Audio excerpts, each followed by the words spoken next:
This is it then. Time to uncover the recipe of 2 of Honeyduke's most beloved sweets.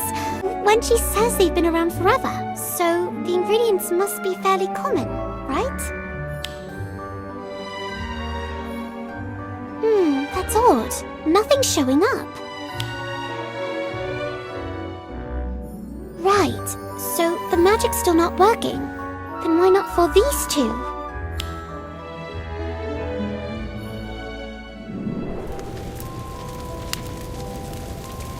So, this is farewell then, to this town, to all of it.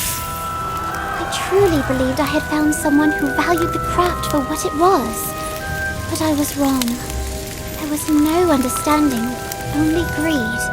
Will there never be true harmony between our differences? Must it always end like this? Till someone wins, and someone burns? These flames won't be the end of me, but they will be the end of the Breadwright, and every recipe tied to that name. The spell that shields me, chills me to the bone. My craft and my magic are what I am. What if I take this pain, this absurdity, and turn it into something new, something joyful, something utterly ridiculous? Yes, I've got it! A chilling betrayal, a bitter hint. Yeah. The world will remember them, just in sweeter form.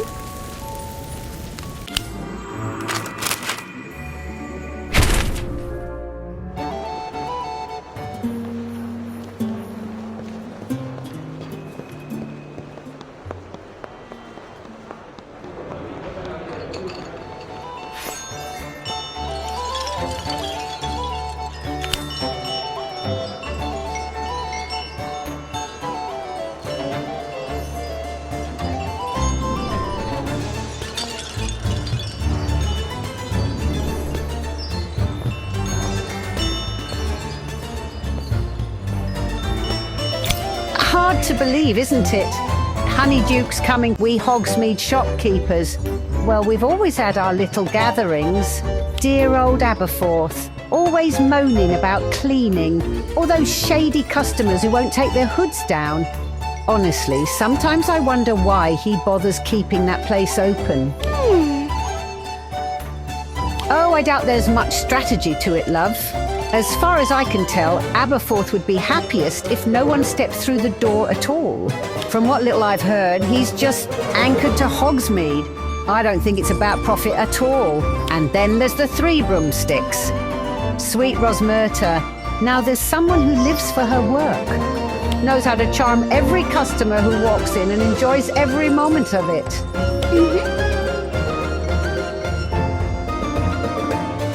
That's her, all right. And it's not just for show, either. She's the heart of our little group, always has been. Gave me a few tips over the years on how to chat up customers, though I doubt I'll need them now.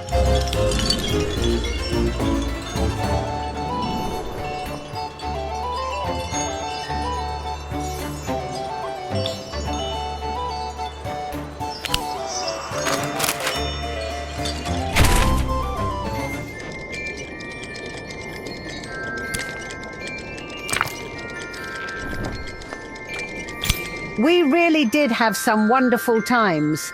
The shop packed to the rafters with students and grown-ups alike.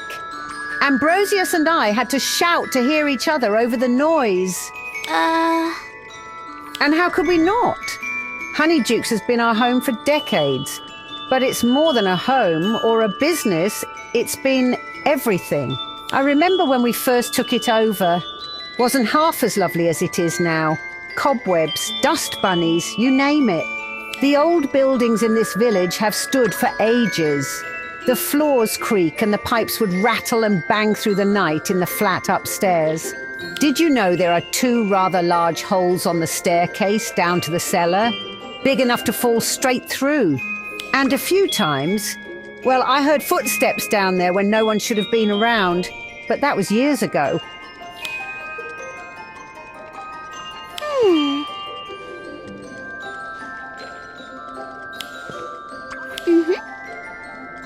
Ambrosius and I weren't the first to live and work here. There are plenty of old tales about this place. Some we may never know the truth of. Huh?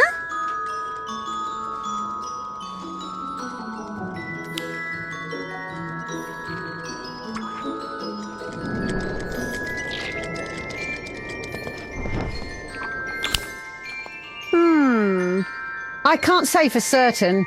Probably something that got mixed in with our usual stock from the cellar.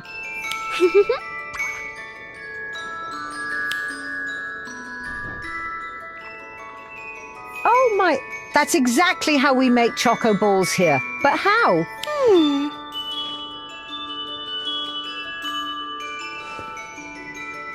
Now, this is a bit of clever magic. Whoever made this knew their way around a kitchen. Let's see.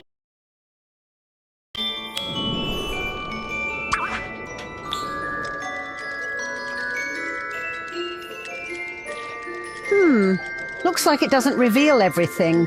That was one of Ambrosius's new recipes from just last week. Perhaps it only knows what its creator knew. We're still inventing even now. Confectionery's been our craft for so long. Perhaps we'll open a new shop elsewhere. Woodcroft, maybe. They've no proper sweet shop there yet. Huh? Well, aside from Mr. LaRue and his rather enthusiastic stockpiling, there's more to it. Like I told you before, some things you only get a feel for after living in Hogsmeade a while.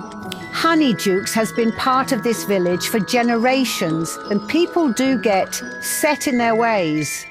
They know what they like, how things should be run, what sweets should be on the shelves too. You start to feel it after a time. It's as if the village itself stands still, every day blending into the next. Not that things never change. Attitudes, for instance. Folk aren't nearly as wary of Muggles as they used to be. But many still keep their distance. Old habits linger. Bedtime stories linger too.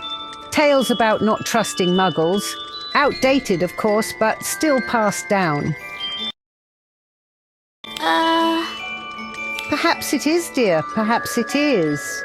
But I do sometimes wonder how much can truly change and how much will always stay the same. Once Honeydukes is sold, well, it'll be goodbye. To the shop, to this chapter of our lives. As for how I feel about it all, I'm not quite sure. Sad, relieved, a bit of both, I think.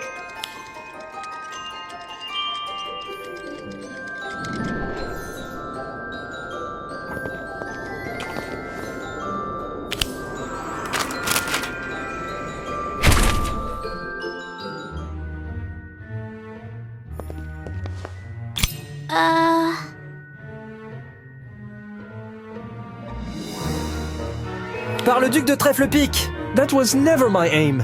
I only wanted to learn her recipes, not drive her out of her own village. That stubborn woman...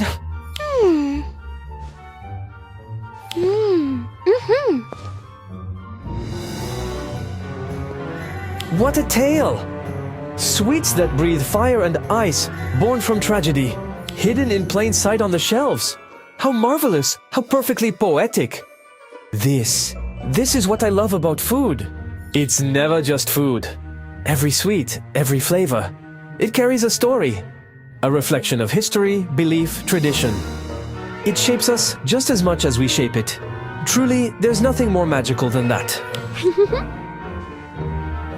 Mon Dieu, pardon me, but with the food some of you are serving here in England, I don't need to overthrow any shop to do that, my friend. I was simply drawn to this place. I want to understand it. What gave rise to a shop like Honeydukes? Where did all these whimsical sweets come from? It's almost as if something pulled me here. There's definitely something about this village.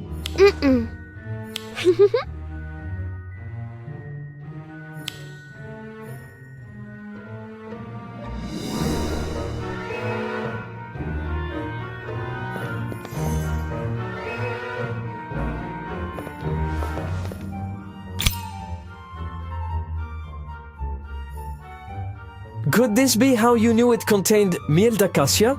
Fascinating. Figs have always had their place in French cuisine, but still, this is a wonderful tool for advancing your craft.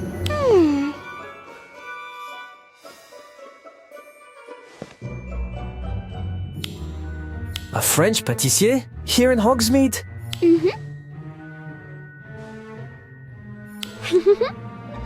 Merci. This is worth far more than any recipe. Thank you for opening my eyes to this and to a beautiful story. You're right. I've been so focused on unlocking the recipes, I nearly overlooked what truly matters. Giving up? I've uncovered the soul of a village, the true essence behind its sweets.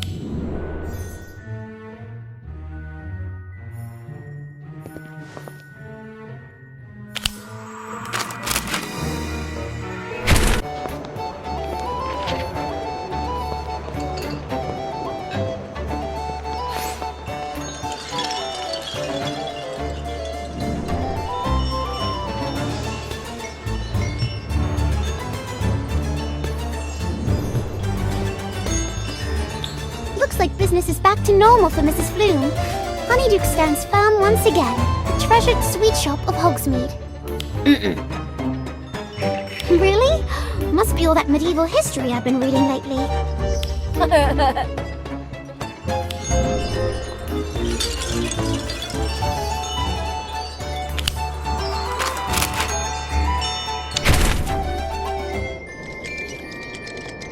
Dear, and Mr. Page too. How lovely to see you both.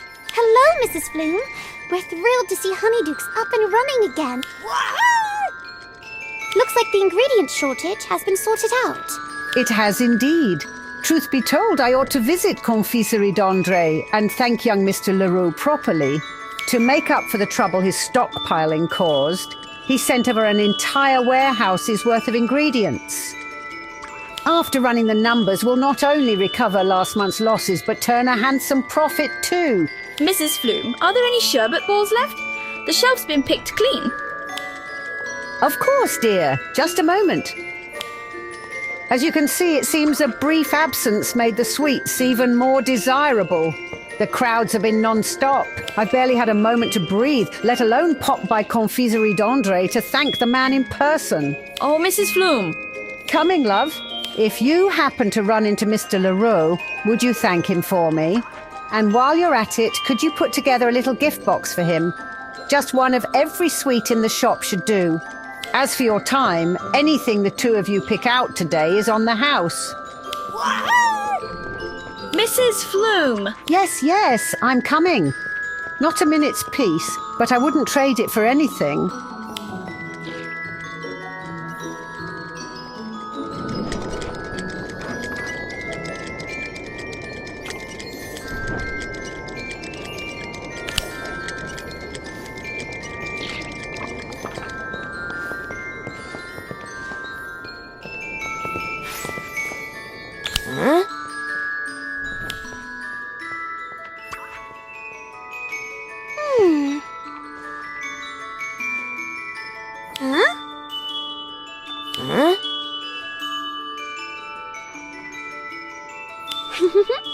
So glad Pepper Imps and Ice Mice are back. Honestly, I don't know what I'd come in for without them.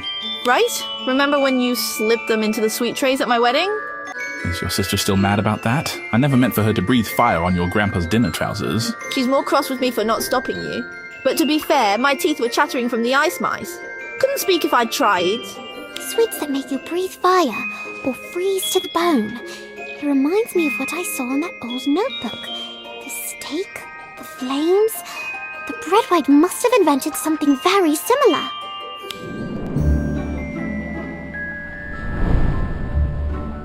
Oh! Coming!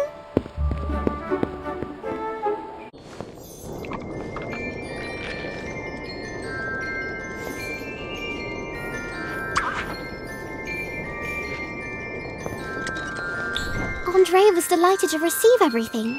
He asked me to pass on a message. While I can't exactly appreciate local cuisine as a whole, I hold the deepest admiration for Honeyduke's creations. He also said you and Mr. Flume are always welcome at his shop. He'd love to hear your thoughts in person. Oh my, that's quite the compliment. I'll certainly pay him a visit. Once the crowds calm down a little and the shop isn't quite so frantic. Hopefully that means I'm off messenger duty now. I've been busier than an owl during exam season. We wouldn't want to put the Owl Post out of business, now would we? Actually, there's something I've been wondering about. Honeydukes has been around forever. Are all the sweets here invented by you and Mr. Flume? What's brought this on, dear? Well, I came across an old story. It claimed that someone came up with the idea for pepper imps and ice mice while being burned at the stake. They said it was a witch or wizard who used a freezing charm to survive, and the inspiration struck in the middle of it all. Yes. One of the rumours floating around for quite some time. I know you're made by my husband and me, yes. Others have long been part of the magical world, and a few... Well, they're secret recipes passed down through families or purchased from fellow wizards along the way. That's all I can tell you. That's more than enough. Thank you, Mrs. Flume. Now then, how about a freshly baked owl biscuit? I can't think of a more fitting reward for a tireless courier. Looks like that one works. After everything that's happened, I thought it was time to try something new myself. I was inspired by a few of our younger shopkeepers, Mr. LaRue, of course, and that Mr. Weasley.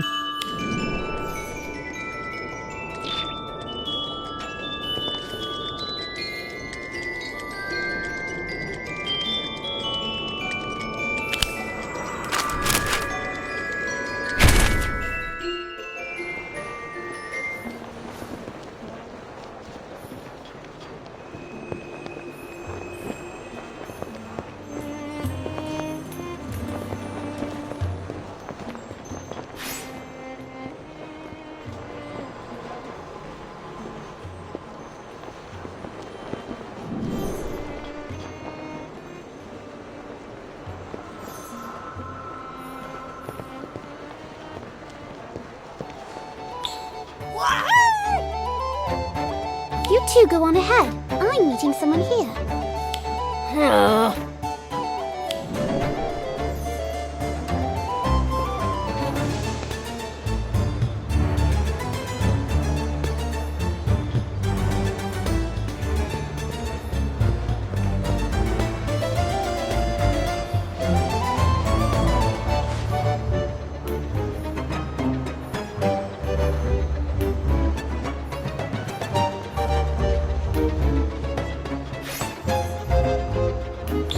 Wenshi, you actually came! Wouldn't miss the grand finale. That and the story you said you'd share. I'm not sure it's quite your thing. It's more legend than fact. Full of hearsay and half-remembered names. You were after the truth, weren't you? No good writer walks away from a tale just because it's strange. If there... There is! It's a story of kindness, greed, and conflict. A story of sweets and shadows. You've got my attention. Good. You'll want to sit down for this. It's about a wizarding Breadwright from the Middle Ages who saved countless Muggle lives.